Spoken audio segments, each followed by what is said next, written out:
When I was a young lad, I worked for a little school. My first job teaching was at a little Baptist school in Spring Branch. Here I am. I was just 23 years old, and I worked there. I was on Bingle between Kentwood and Hammerley. And I worked there for 8 years. Great. I enjoyed it very much. But then I got another job at a elite all girls Catholic school. But my two children still went to this private Baptist school, and I liked it so much I always kept in contact. So the story I'm about to tell you is second hand, because I left that school in '97. And it was the summer of '97 that this book came out, a new book came out that became a bestseller. And some of the parents at this Baptist school did not like it. They thought that it did not take seriously the work of the devil and his dominions, which was the protagonist, Harry Potter. And they, some of the parents, one in particular, would not allow her children to read this book.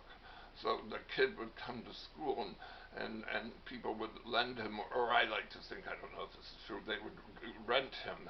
For 50 cents he could go and read the book all day. He would go and during lunchtime and skip PE and then just read this.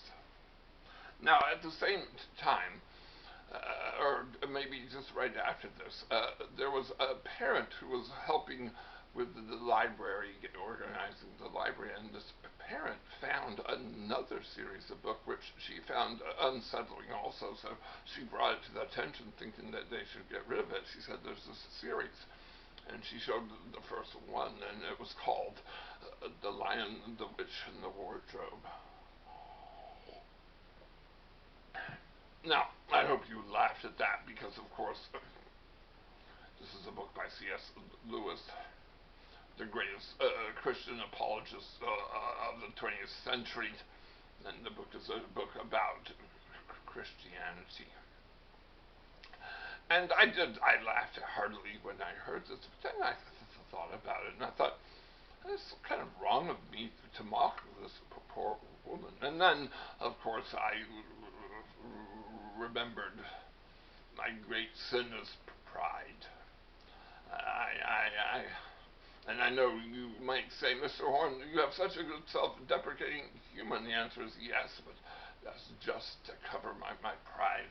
T-Bone Burnett calls it the trap door. Think about this poor woman. Maybe she was a recent convert and didn't know about C.S. Lewis, or maybe she went to a church that was very narrow in their views and they had not heard of C.S. Lewis. I don't know how that's possible, but perhaps it is. We shouldn't be judging other people so harshly.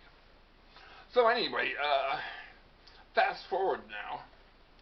Oh, before we say that, I'll tell you, my mother was not thrilled when I was a youngster with Dungeons and Dragons or Black Sabbath. She thought that those also were evil. But my mother argued with us, and I said, Mom, Dungeons and Dragons is based on Tolkien's Lord of the Rings, and my mother had read to us The Hobbit and the Lord of the Rings in our evening readings. So anyway, listen though to what J.K. Rowling said just recently. I'll let you look. I stand alongside the brave women and men, gay and straight, who are standing up for the freedom of speech and thought and for the right and safety of some of the most vulnerable in our society. So it turns out that not only was she pushing witchcraft, but homosexuality and transgenderism also. Some people say that Dumbledore, one of the main characters, was gay. Now, fundamentalists who boycott J.K. Rowling, I want to talk about fundamentalists and try to explain it to you. See, fundamentalism is like a house. Imagine a house. And for fundamentalists, your belief system is like the house, but we all have to have the same house. All of us have to have the same color. The windows, the crown molding, it all has to be the same. There's no deviation. And if you deviate from the party platform, you're kicked out, you're damned, you're out of the church.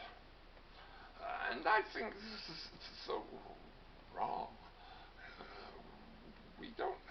We can read books, by the way, by Muslims and even atheists. I loved science fiction books when I was a kid. Books that had all sorts of weird ideas, because science fiction does that. It thinks up weird ideas. And I was thinking about C.S. Lewis. C.S. Lewis was as far from a fundamentalist as you could get. C.S. Lewis had a group of friends who would meet at a pub, and they were called the Inklings. It was J.R. Tolkien and Owen Barfield and sometimes Charles Williams, and they would meet and talk, and oh my gosh, they had so many arguments between them because they didn't believe the same thing about religion or about even literature. Tolkien thought that allegory in books were awful. The whole Lion, Witch, and the Wardrobe, he looked down upon that whole idea of allegory. So, anyway, I don't think we should be fundamentalists. And I think we should let people write their books. Don't boycott J.K. Rowling just because he doesn't agree with everything that you believe in. It's okay for people to disagree about